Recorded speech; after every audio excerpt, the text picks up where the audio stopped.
Salam jumpa lagi bersama saya, Januarius Valentinus Doba dari Fakultas Teologi Universitas Nata Dharma Yogyakarta. Pada kesempatan ini saya akan menjelaskan kepada kita semua tentang keadaan ekologi, keadaan lingkungan sekitar yang pada saat ini bisa kita katakan sangat merisaukan banyak orang karena kerusakan-kerusakan yang terjadi di mana-mana. Pada kesempatan yang pertama kita perlu memahami bahwa setiap manusia yang diciptakan oleh Allah dalam kehidupannya pertama-tama bukan hanya bertanggung jawab untuk dirinya sendiri ataupun terhadap keluarganya, tetapi tanggung jawab terhadap alam pun sangat diperlukan. Maka pada kesempatan ini saya ingin menjelaskan tentang keterlibatan gereja lokal dalam mengatasi krisis ekologi. Dalam dokumen FABC, dalam beberapa bagian menjelaskan tentang perlunya atau tentang bagaimana manusia diharapkan untuk menjadikan alam sebagai saudara, artinya menjadikan alam sebagai seperti dirinya sendiri, bukan kemudian mengeksploitasinya dan membuatnya menjadi rusak. Maka dari itu kita pun bisa melihat dalam beberapa dokumen, khususnya dari dokumen Paus Fransiskus yang berkaitan dengan alam sekitar, yaitu Laudato Si. Dia menyerukan bahwa perhatian manusia pada hakikatnya juga diperlukan untuk senantiasa memperhatikan lingkungan yang adalah bagian penting dari kehidupan. Pada penjelasan saya ini, kita akan melihat bagaimana gereja lokal dipanggil untuk senantiasa bergerak, untuk senantiasa berjuang dengan segala cara dan strateginya, untuk berusaha menggerakkan umatnya untuk tidak hanya tinggal diam, tetapi berusaha terus-menerus untuk saling menjaga, khususnya lingkungan sekitar yang kiranya pada dekade ini semakin berada dalam sesuatu yang sangat merisaukan.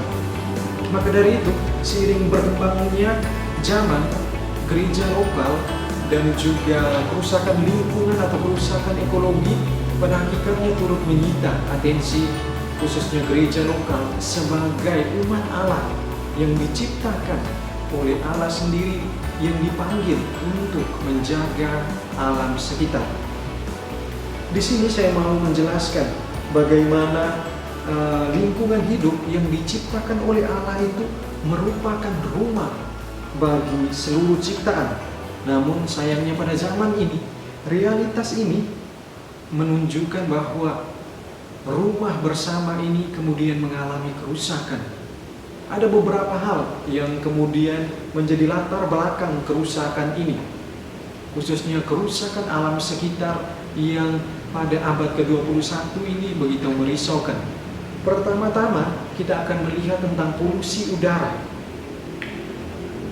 Polusi udara pada hakikatnya muncul dari perkembangan revolusi industri yang kemudian mengembangkan pabrik-pabrik, menghasilkan banyak alat produksi yang kemudian juga mengeluarkan polusi-polusi udara yang mengakibatkan bagi udara kita menjadi kurang sehat atau mengandung banyak hal lainnya.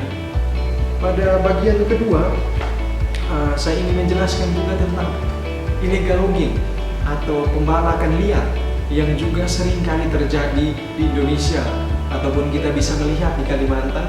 Begitu maraknya illegal logging yang melakukan penebangan alam, penebangan khususnya penebangan hutan, penebangan pohon-pohon. Kemudian mereka tidak lagi menanamnya atau melakukan reboisasi, sehingga banyak terjadi kerusakan alam yang terjadi.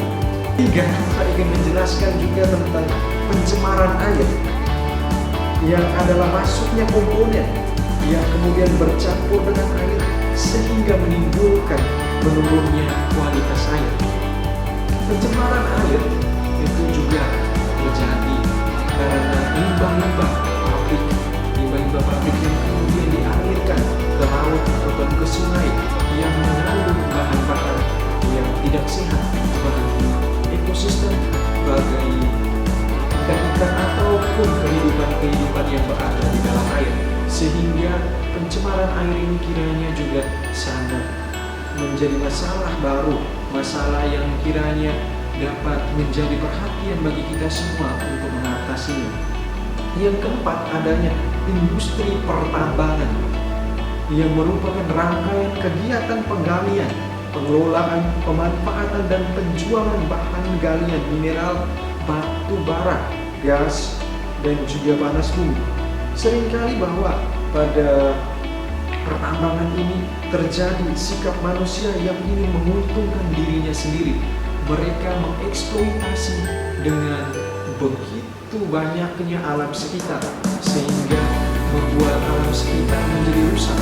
Mereka tidak memperhitungkan bagaimana arah ke depan, bahwa alam sekitar yang berada dalam dunia ini sesungguhnya juga tidak menyimpan sesuatu yang abadi.